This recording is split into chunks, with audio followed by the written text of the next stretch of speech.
안녕하세요. 올 한해 마무리를, 안녕하세요. 네, 안녕하세요. 네, 안녕하세요, 교수님. 안녕하세요, 회장님. 예, 반갑습니다. 안녕하십니까. 네, 올 한해 마무리를 시신경 척수염에 대해 설명드리면서 연말 인사를 드리려고 합니다. 어제는 저희가 다발성 경화증에 대해 설명을 할 수 있었고요. 그리고 오늘은 시신경 척수염에 대한 내용으로 진행하겠습니다. 저는 대한신경면역학회 홍보이사를 역임하고 있는 경희대학교 병원 신경과 오성일입니다. 네, 어제와 같이 저희 협회 회장님이신 유지현 회장님 한 말씀 해주시겠습니다. 네, 이렇게 환자 입장에서 또 협회에서 관심을 주셔서 늘 감사합니다. 여러분들의 강의가 또는 세미나가 또는 관심이 환자들에게 커다란 도움이 용기가 되어서 환자들의 치료 환경이 개선되기를 진심으로 바랍니다. 특히 우리 협회와 학회가 함께해서 환자들에게 많은 도움을 받고 있고 또 치료 환경에 많은 보탬이 되고 있습니다. 오늘 이렇게 어려운 자리에 박 교수님께서 또 함께해 주셔서 감사합니다. 네, 감사합니다. 네, 저희 학회에서 몇 가지 좀 안내를 드릴 건데요. 사실 시신경 척수염 환자분들께서는 좀 알고 계실 거예요. 저희가 작년 초반에 시신경 척수염 안내 책자를 출판을 하였고, 당시에 저희 한국다발성 경화증 협회 제작, 그리고 저희 학회에서 감수를 맡아서 저희 홈페이지하고 그리고 한국다발성 경화증 홈페이지에 게시가 되어 있습니다. 내용은 질환의 기본적인 내용들, 기본적인 내용들, 그리고 진단, 치료, 그리고 뭐 여러 가지 기타 정보에 대한 내용, 그리고 최근에 리톡시마비 원래는 오래전에 승인됐었고요. 그리고 최근에 승인 받았던 사트랄리주마, 그리고 준비 중인 약 두 가지까지 해서 설명을 드렸고요. 뒤에서 김소영 교수님께서 추가로 말씀해 주실 내용입니다. 그리고 어제 다발성경화증 관련된 내용을 들으신 분들은 아실 수 있는데요. 사실 실신경 척수염에 대한 운동, 식이 영향, 뭐 피로 이런 거에 대해서는 아직은 다발성경화증에 비해서는 연구가 많이 돼 있지는 않지만 혹시 저희가 뭐 장래에는 준비를 하겠지만 관련된 내용이 혹시 궁금하신 내용이 있으면은 다발성경화증과 운동에 관련된 또는 식이 영향 그리고 피로에 대한 내용을 조금 읽어보시면은 저희 시신경 척수염 환자분들께서 좀 참고할 수 있지 않을까 생각합니다. 네. 다음으로 바로 진행하도록 하겠습니다. 저희 이번에 강의해 주실 분은요. 지금 충남대학교 병원 신경과 진료 교수로 재직 중이신 김수영 교수님이십니다. 김수영 교수님은 저희 대한신경면역학회 홍보위원으로 활동하고 계시고 그리고 춘천대학교 의과대학 졸업, 그리고 충남대학교 신경과 전공의 석사, 박사 수료하셨고요. 그리고 신천 세브란스 병원에서, 그리고 분당 서울대병원에서 전임의를 각각 하시고 지금 현재 충남대학교 병원 신경과 진료 교수로 재직 중에 있습니다. 네, 교수님 부탁드립니다. 잠깐만요, 넘겨드릴게요. 네.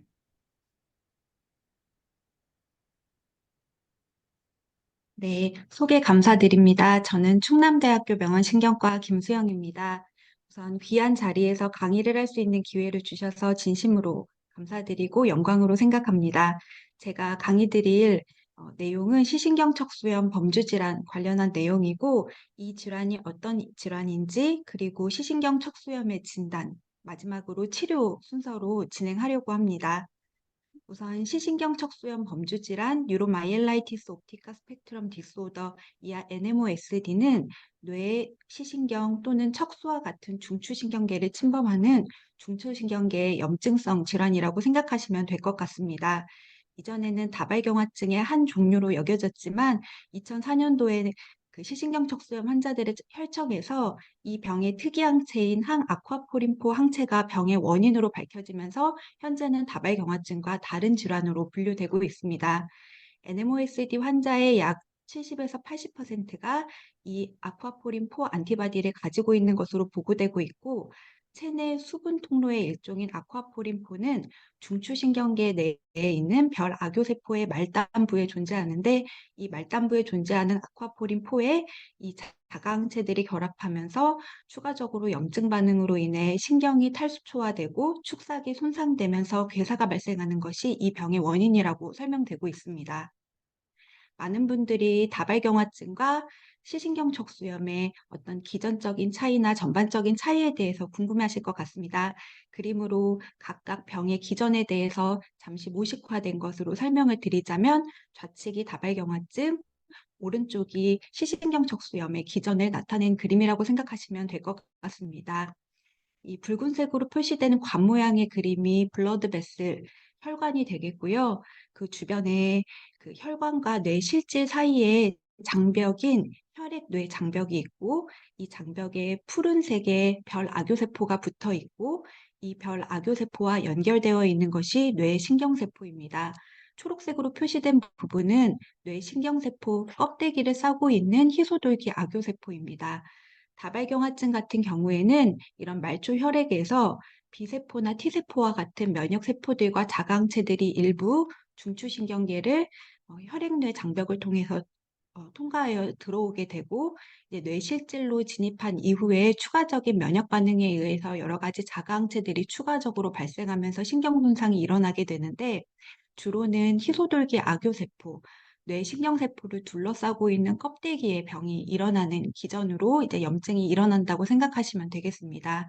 이런 면역 반응에는 B세포와 T세포가 관여하게 되는데, 다발경화증 같은 경우에는 이 두 세포가 다 관여하지만 T세포의 반응이 좀 더 우세하다고 생각하시면 되겠습니다. 오른쪽에 표시된 그림은 NMOSD의 기전인데요. 블러드 베슬 혈관 내에서 아쿠아포린포에 대한 자강체들이 이미 많이 형성된 상태에서 혈액 뇌 장벽을 통해 이러한 자강체들이 빠져나오게 됩니다.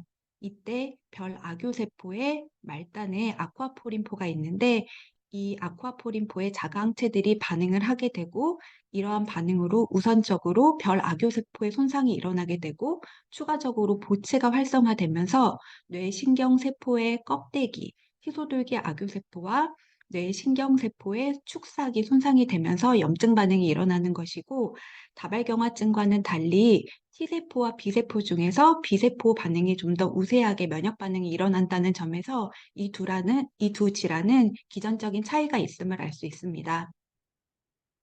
NMOSD의 유병률에 대해서 간단히 말씀드리면 2016년도 국내 데이터 기준으로 했을 때 국내 인구 10만 명당 약 2.56명이 환자가 존재하고 있고, 매년 새로운 환자는 0.73명 발생하는 것으로 되어 있어서 비교적 드문 질환입니다. 그렇지만 드물지만 이 질환은 아시아에서 서구보다 상대적으로 발생률이 높다는 것이 다발경화증의 차이가 되고, 남성보다 여성 환자가 최대 9배 정도 더 많이 발병하는 것으로 되어 있고, 어느 연령대에서나 다 발병할 수 있지만 30, 40대에서 피크를 이룬다는 것을 알 수 있습니다. NMOSD의 주요 임상 증상은 시신경염, 척수염, 그리고 뇌병변 관련 증상인데요. 뇌병변 관련 증상은 염증이 어떤 구역에 생기는지에 따라서 다양한 증상이 발생하게 됩니다.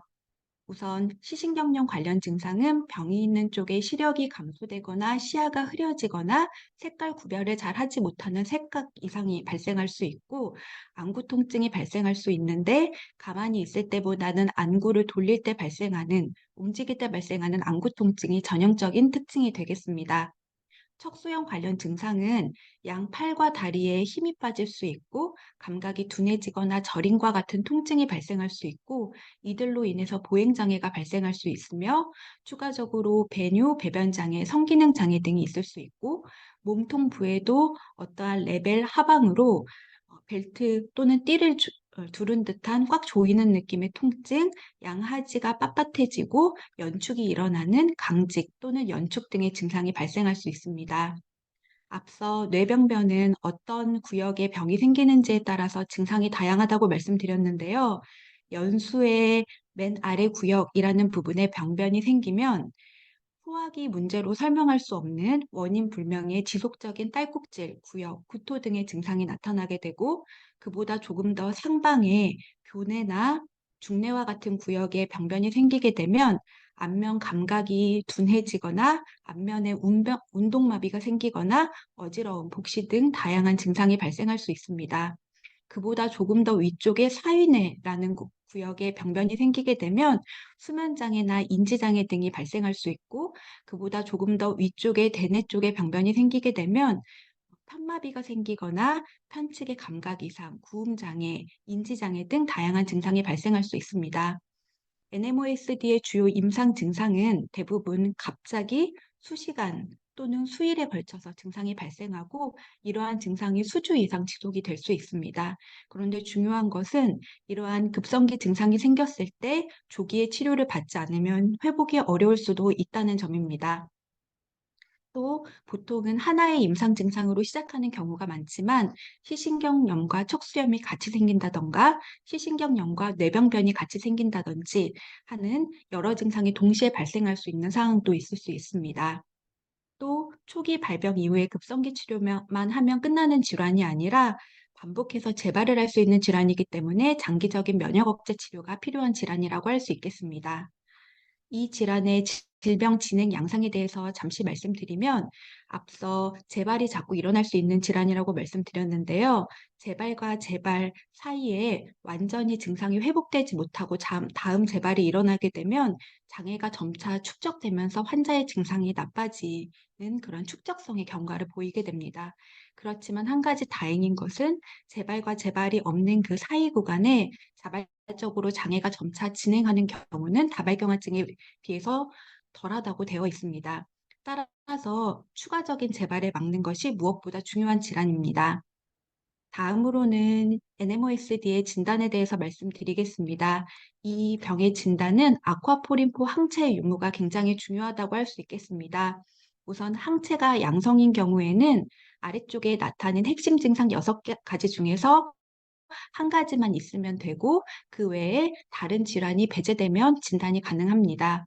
핵심 증상을 하나씩 살펴보면 1번 시신경염, 2번 척수염, 3번 연수의 맨 아래 구역이라는 곳에 염증이 생겨서 원인 불명의 딸꾹질 지속, 구역 구토 등이 있는 경우, 그보다 조금 더 위쪽에 뇌간의 병변이 생기는 경우, 5번째로는 그보다 조금 더 위쪽에 사인회라는 부분에 병변이 생겨서 어떤 수면 장애라든지 의식에 문제가 생기는 경우, 마지막으로는 더 위쪽인 대뇌 쪽에 병변이 생기면서 편측으로 운동마비가 생기거나 감각 이상, 구음 장애, 시야 장애 등 어떤 문제가 생기는 경우, 이렇게 6가지 핵심 증상으로 나눠볼 수 있습니다.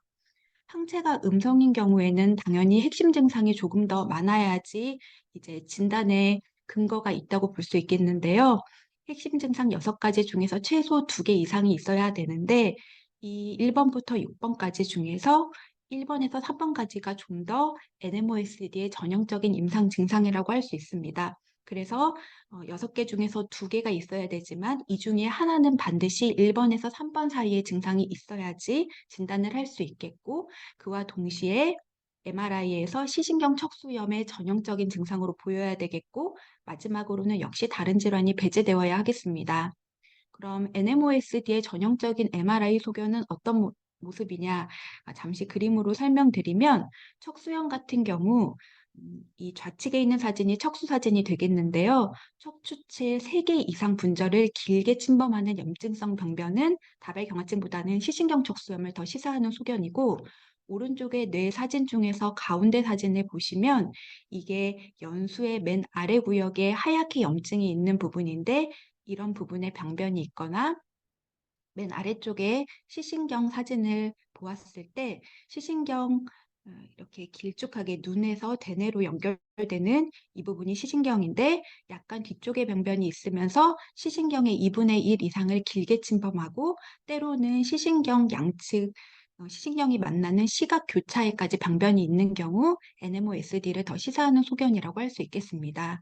또 아쿠아포린포가 아까 수분 통로라고 했는데요. 수분 통로이기 때문에 뇌척수액이라는 그 물과 같은 그 물질이 흐르는 공간을 뇌실이라고 하는데, 지금 F 그림에서 보이는 이 까만색의 제가 마우스 포인트로 가리키고 있는 부분이 뇌실이 되겠는데, 이런 물이 흐르는 공간인 뇌실 주변에 염증이 있을 때에도 다발경화증보다는 NMOSD를 더 시사하는 MRI 소견이라고 할 수 있겠습니다. 조금 더 보시면 상방의 대뇌 쪽 방면을 보여드리고 있는데요.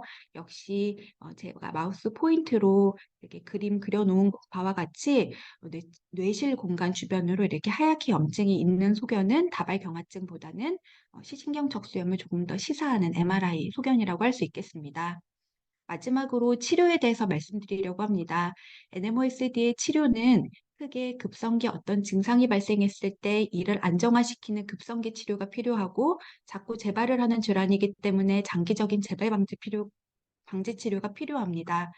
이와 동시에 어떤 급성기 증상으로 심한 후유증이 발생했을 경우 근력 저하, 보행 장애, 배뇨 장애 등에 대해서 재활 치료를 할 수 있겠고 약물을 통해서 어느 정도 증상을 조절할 수 있는 사항들이 있는데요.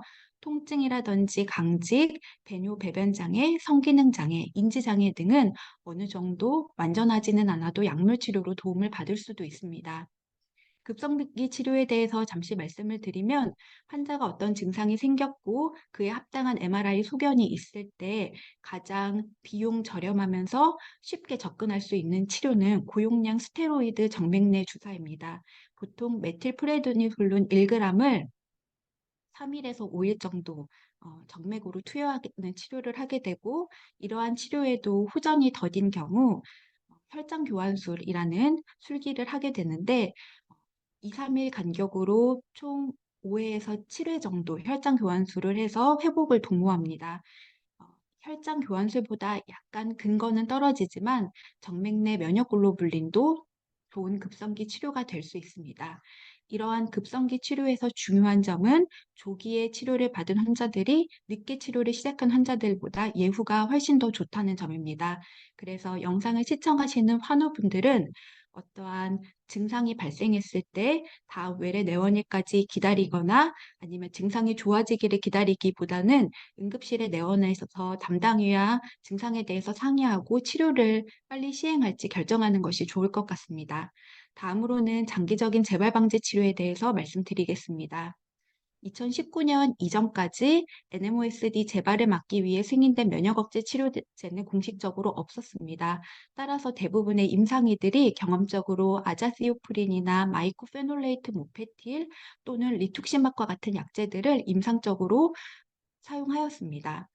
그렇지만 2019년도 이후에는 질환의 병리에 부합하는 여러 가지 표적 치료제들이 개발이 되었고 대규모 임상 연구 결과들이 발표되면서 에큘리주맙, 이네빌리주맙, 사트랄리주맙이라는 약제들이 처음으로 미국 FDA에서 승인이 되었고 국내에서도 승인이 되었는데 급여 승인은 현재까지 없다가 가장 최근인 2023년 12월부터 사트랄리주맙이 국내 급여로 승인되는 쾌거를 이루게 되었습니다. 우선 대부분의 환자들이 현재 재발 방지 치료제로서 사용하고 있는 고전적인 치료제 몇 가지에 대해서 말씀드리려고 합니다. 우선 가장 많이 사용하고 있는 약제는 아자시오프린입니다. 아자시오프린의 기전은 6-벌캡트퓨린의 전구 물질로 체내에서 시오프린 뉴클레오타이드로 대사되어서 B세포나 T세포와 같은 면역세포의 DNA 합성을 방해하는 역할을 하면서 체액 면역과 세포맥의 면역을 모두 전반적으로 다운시키는 역할을 한다고 생각하시면 되겠습니다. 투여 용량은 환자 몸무게 kg당 2에서 3ml 정도 사용을 하게 되고 치료 효과가 충분히 발휘될 때까지는 수개월이 걸리기 때문에 초기에 1개월 정도는 경구 스테로이드를 같이 병용해서 사용하다가 경구 스테로이드를 중단하고 아자시오프린만 유지하게 됩니다.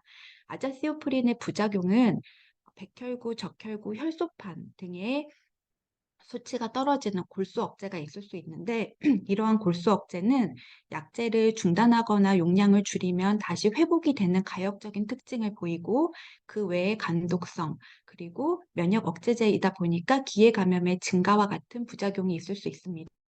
따라서 임상의는 이 약제를 쓰는 환자들에게 주기적으로 혈액 검사를 해서 다음과 같은 부작용들을 모니터링해야 되겠습니다. 그 다음으로 많이 사용하는 약제는 마이코페놀레이트 모페틸입니다. 이 약제는 활성 형태인 마이코페놀릭 애시드로 가수분해되면서 약효를 내는 것인데 역시 퓨린 신합성 경로에서 중요한 이노신 모노포스페이트 디하이드로게네이즈를 가역적으로 억제하는 기전을 가지고 있고 면역 반응에 중요한 T세포와 B세포 모두에서 DNA의 합성과 증식을 억제하는 작용을 하게 되는데 아자시오프린과의 차이를 말씀드리자면 골수 독성이 적기 때문에 효과는 비슷한데 부작용이 더 적다는 장점이 있습니다. 보통 하루에 1000에서 2000ml 정도의 용량을 투여하게 되고 부작용으로는 위장장애, 백혈구 감소, 간독성, 탈모, 기회감염의 증가 등이 있습니다. 그렇지만 비용적인 면에서 아자시오프린이 조금 더 합리적이기 때문에 마이코페놀레이트 모페틸보다는 아자시오프린을 더 먼저 선호하게 되는 것 같습니다. 마지막으로는 이러한 경구약제들을 선택했음에도 불구하고 지속적으로 재발이 있는 환자들에게는 리툭시마비라는 정맥주사 제제를 주기적으로 투여하는 재발 방지 치료를 해볼 수 있습니다.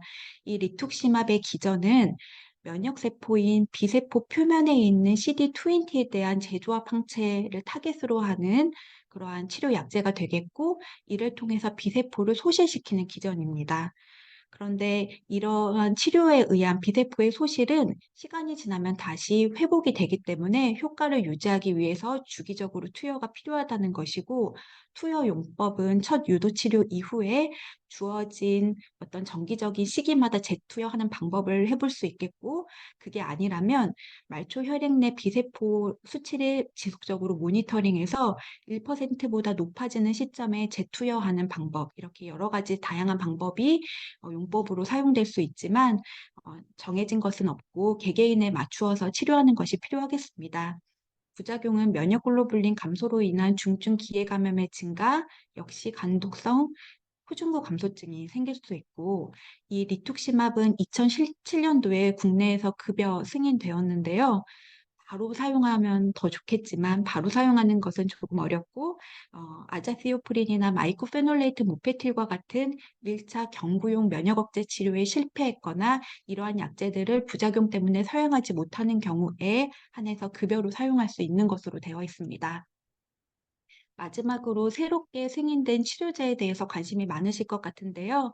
새롭게 승인된 치료제 3가지에 대해서 간단히 말씀드리고 마치도록 하겠습니다.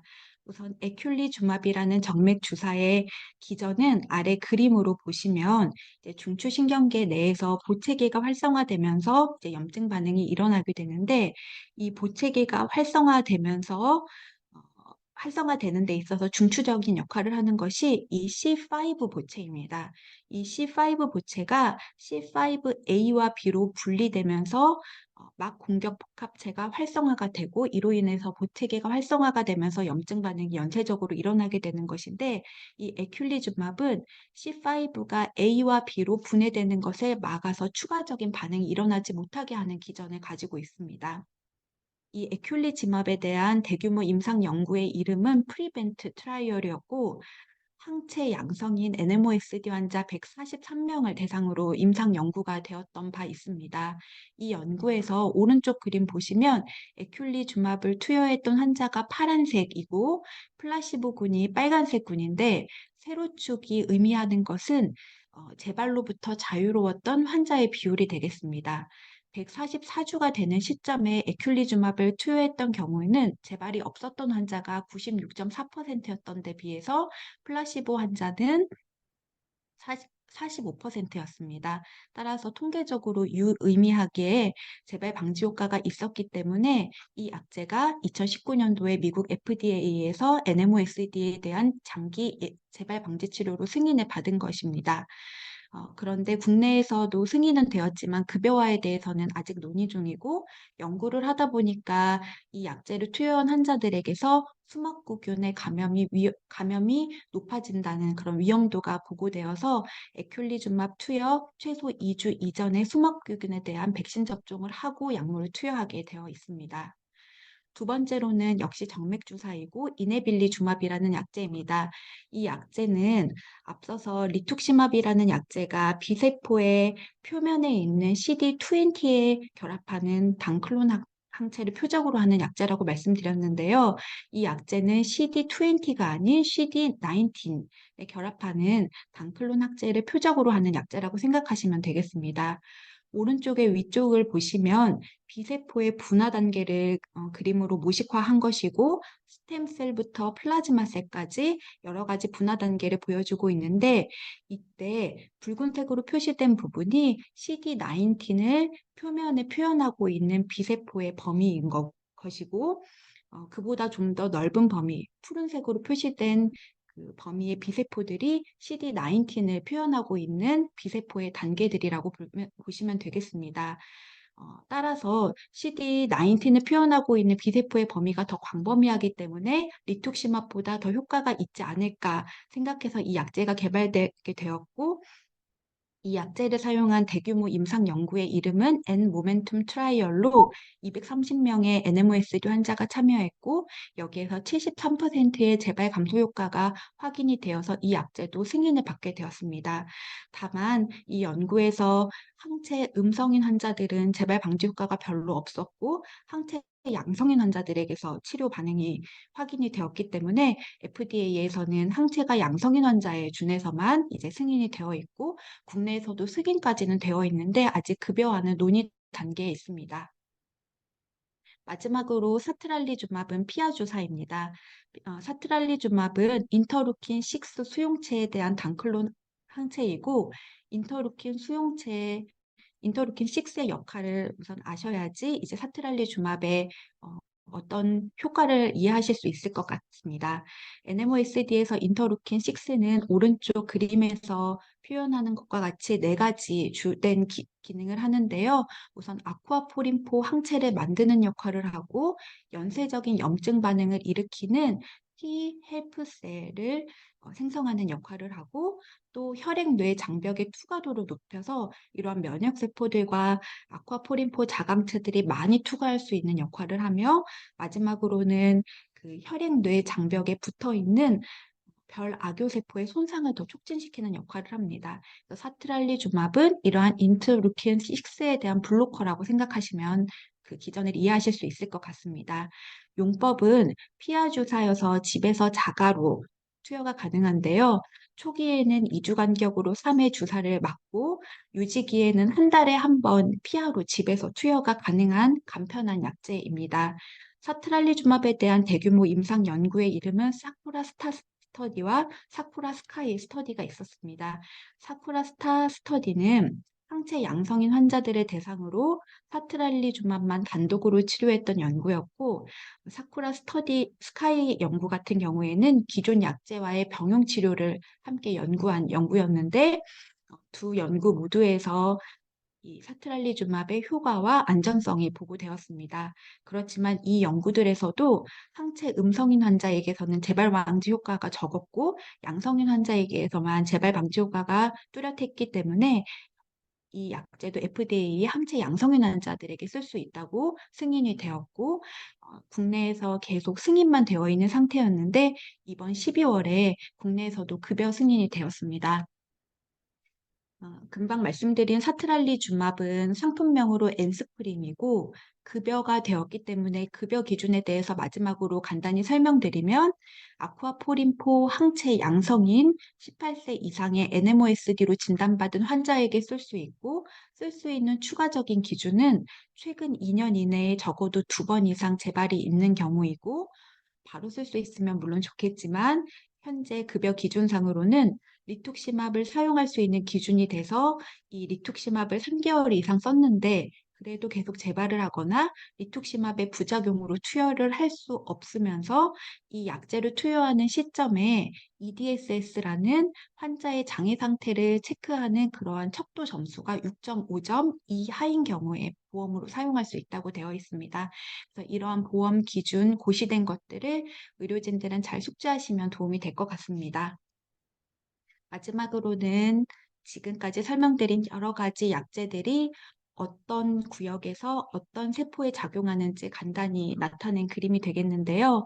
우전적인 치료제인 아자시오프린, 마이코페놀레이트 모페틸, 리툭시맙과 같은 약제들은 말초 혈액 내에 있는 다양한 면역세포에 작용하게 되고 플라즈마 익스체인지, 혈청 교환술은 이러한 자가양체를 씻어내는 치료라고 생각하시면 되겠고, 이제 중추신경계 뇌로 들어가서 고체의 활성화를 억제하는 그런 기존의 약제는 에큘리주맙이라고 생각하시면 되겠습니다.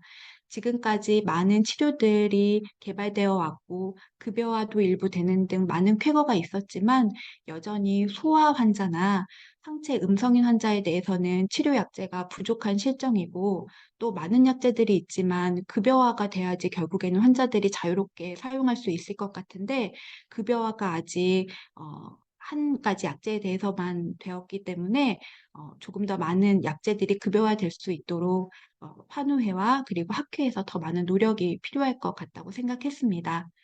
이상으로 제 강의 마치겠습니다.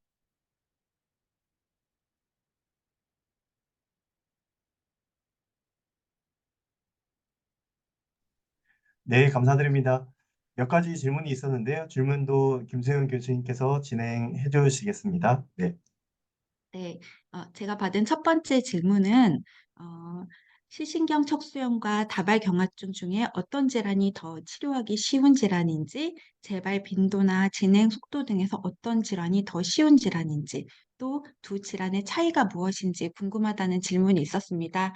이 두 가지로 분류해 놓은 질문에 대해서 이제 하나로 답변을 드리도록 하겠습니다. 우선 두 질환 모두 뇌, 시신경, 척수 등의 중추신경계에서 발생하는 염증성 질환이고 반복적으로 재발이 있을 수 있다는 점에서 유사한 질환입니다.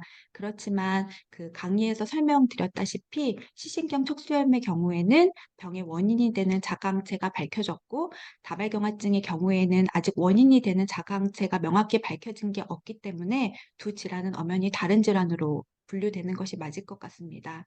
염증 발생의 기전도 그림으로 보여드렸는데요.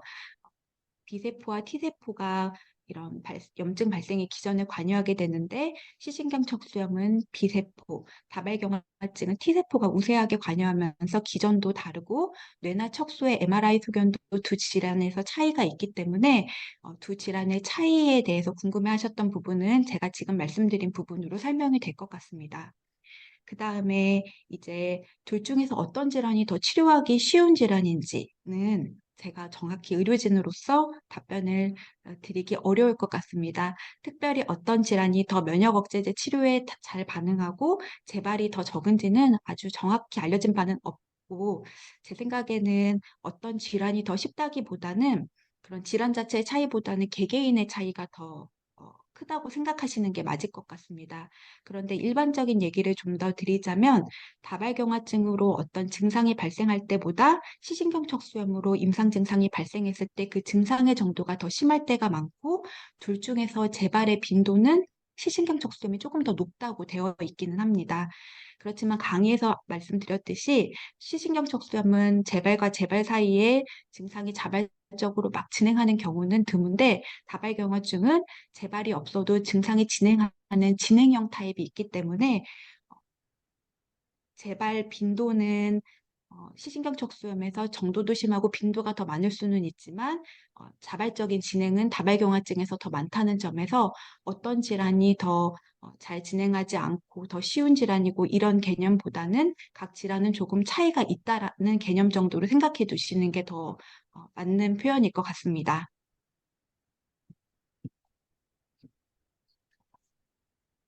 그다음에 두 번째 질문인데요.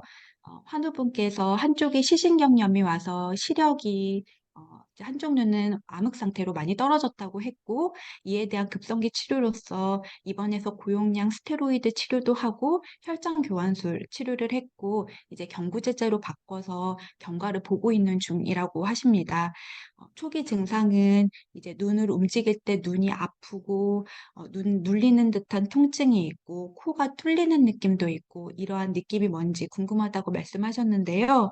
우선 환우분께서 받으신 시신경염에 대한 급성기 치료는 매우 잘 이루어진 것으로 판단됩니다.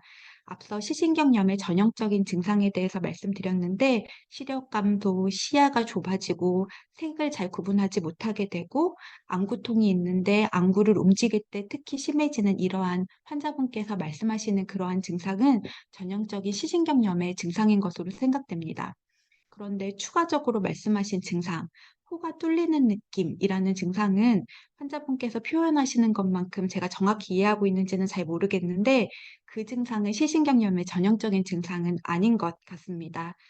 그렇지만 그 시신경염이 있는 쪽 그 코 속으로 어떠한 감각 증상을 느끼신다면 시신경염 통증의 방사통이거나 아니면 안화첨이라고 해서 시신경과 안면신경의 감각을 느끼는 3차 신경이 함께 모여 있는 장소가 시신경 주변에 있는데요. 그 주변까지 염증이나 부종이 확대되었을 가능성도 생각해 볼 수 있을 것 같습니다. 그러나 이러한 안구통이나 뭐 코의 느낌 같은 것들에 대해서 심각하게 생각하시지 마시고 이런 시신경염으로 인한 부대 증상들은 약 1주에서 2주 정도면 통증이 호전된다고 되어 있어서 지금 급성기 치료는 잘 해놓은 상태이시기 때문에 현재 치료만 유지하면서 호전되는지 여부를 지켜보셔도 괜찮을 것 같다고 생각이 듭니다. 이상입니다. 선생님께 하나 여쭙고 싶은데요. 그 네, 시신경염하고 다발성경화증이 혼재돼서 같이 발병하는 경우도 있을까요? 어, 저희가 처음에 진단을 할 때 두 질환의 전형적인 뭐 MRI나 여러 가지 뭐 체액 검사나 그런 것들을 말씀드렸을 때 감별이 어려운 경우는 많이 있지만 그 음, 두 질환이 같이 있다고 판정하는 경우는 사실 많지 않은 것 같습니다. 혼자서 발생한다기보다는 다발경화증인데 시신경 척수염처럼 보일 수도 있고 시신경 척수염인데 다발경화증처럼 보이는 경우에서 이제 경과를 지켜보면서 어느 한쪽으로 진단을 해야 되는 것이지 그 두 질환이 같이 있다고 보는 것은 잘 맞지 않을 것 같습니다. 증상의 유사성에서 그렇게 느낄 수는 있지만 증상의 네, 유사성에서 그렇게 볼 수 있지만 함께 발병하는 경우는 없다. 네. 아직 한 가지로 진단을 확정하는 것이 더 맞을 것 같습니다.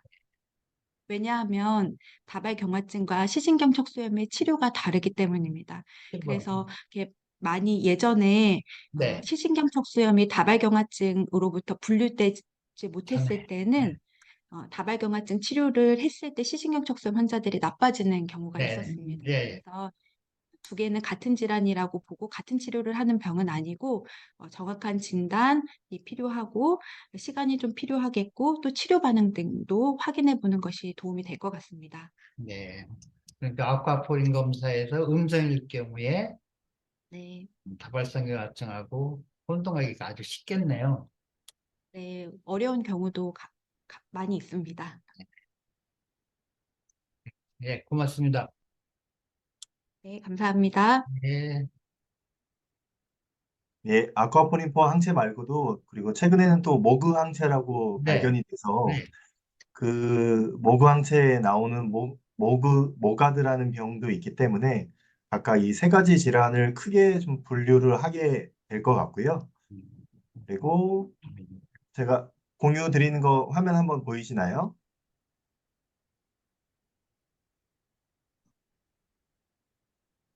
네, 보입니다. 네, 보입니다. 네, 아까 김소영 교수님께서 설명해 주신 것처럼 12월 1일부터 시행이 됐습니다. 현재로서는 세 가지 약 중에 하나가 일단은 이번에 급여 조건이 만족을 하게 됐고요. 근데 투의 대상이 사실 조금 뭐 저희나 또는 우리 환우분들 보기에는 좀 까다로울 수는 있습니다. 기본적으로 항체 양성이어야 되고요. 모가드도 안 되고 다발성경화증도 안 되고 이 아쿠아포린4 항체 양성인 시신경 척수형 환자에서 그리고 또 재발을 해야 되는 것뿐만 아니라 보시면은 리투키마브 아, 주사제 급여 기준이 있습니다. 그래서 사실 리투키마브 주사제도 앞에 약들 우리가 스테로이드나 아자시오프린, 밀코페놀레이트가 뭐 실패하거나 부작용이 심했을 때 그러니까 약 단계만 해도 거의 한 세 번째 단계에 쓸 수 있는 약이기 때문에 좀 까다롭긴 한데요. 일단 이런 조건들을 우리 환자분께서 물어보시면 저희 의료진들이 같이 설명을 드리면서 투약을 같이 좀 설명을 드릴 수 있을 것 같습니다. 네, 뭐 좋은 기회에 이번에 승인까지 된 내용까지 얘기를 드리면서 마지막을 마무리할 수 있게 된 것 같고요. 네. 저희들이 마지막으로 네, 저희들이 저번에도 네, 예, 리투시막의 네, 치료 후에 증상 네, 부작용이 있거나 이랬을 때 이제 엔스프링을 투여할 수 있다. 뭐 이래 가지고 사실은 그 기다리는 기간이 또는 네, 부작용이 나타났을 때에 나타나는 재발이라든가 신체적인 뭐 결함이라든가 장애 정도가 확대된 후에 쓸 수 있다고 음, 한다고 하는 게 좀 환자 입장에서는 그러면은 허가가 나도 그림의 떡이 아니냐 뭐 이런 생각들을 많이 하고 있어요. 그래서 네, 어제도 말씀드린 대로 이런 부분이 앞으로 신약이 들어왔을 때 1차 제재로 어떻게 쓸 수 있는 방법을 아마 서로 강구해 봐야 되지 않을까 이런 생각이에요. 네, 맞습니다. 네, 저희 학회에서도 그리고 환우회랑 같이, 협회랑 같이 논의해서 좀 더 네. 적극적으로 사용되기를 좀 기대해 봅니다. 복지부에도 저번에 그 엔스프링 건 그래서 어떻게 급여 기준을 바꿔달라고 해서 저희들이 어, 공문을 넣은 적이 있어요. 민원을. 답이 똑같이 왔어요. 못 바꿔. 그런 적이 있어요. 네, 이번에 시작했으니까요. 뭐 네, 한동안 쓰면서 좀 더 네, 개선해 나가야 될 네. 것 같습니다. 시작이라고 보고 또 다음 단계로 이제 밟아가면 되겠죠. 교수님. 네, 늘 관심 주셔서 감사합니다. 네. 저희 강의 일단은 마무리해 주신 김세훈 교수님께 혹시 더 하실 말씀이나 아니면은 저희 환우분들께 하고 싶은 얘기 있으시면 한 말씀 해주시기 바랍니다. 뭐 어떤 학회든 이 교수님 네, 함께 해주셔서 늘 고맙고요. 저희들 열심히 투병 생활 하겠습니다. 건강할 네, 때까지 항상 곁에 있어 주세요. 그리고 초대해 이거는 주셔서 감사드립니다. 개인적인 네. 건데 오 교수님 MSIF에는 학회 학회 입장에서 뭐 교류라든가 가입 같은 건 하고 있어요? 어, 뭐 그쪽 분야는 제가 담당을 좀 어, 하고 있지는 않아서요. 어, 일단 네, 제가 그거는 한번 확인해 보도록 하겠습니다. 저희 뭐 회장님께서는 그쪽 관련된 내용은 어느 정도 알고 계실 거라고 생각은 하고 있습니다. 네. 그래서 네. 희원이 예를 들면 다른 나라들 그런데 그건 학회에서 가입이 돼 있더라고. 음, 그래서 한번 우리 면역학회하고 MSIF하고는 어떻게 연결고리가 있나 하고 여쭤봤어요. 개인적인 거예요. 네. 저희 한번 확인해 보겠습니다. 네. 네. 네, 네. 오늘 저는 네. 시간 내주시고 귀한 시간 주셔서 감사합니다. 그리고 새해에 네. 좋은 일만 복 많이 받으세요. 감사합니다. 네. 강의해 주신 김수영 교수님 그리고 회장님 감사드립니다. 2024년은 청룡의 해라고 합니다. 청룡이 하늘을 자유자재로 날아다니듯 저희 여러 환우분들께서도 자유로운 발걸음이 되시기를 바라겠습니다. 새해 복 많이 받으시기 바랍니다. 감사합니다. 감사합니다. 감사합니다. 감사합니다.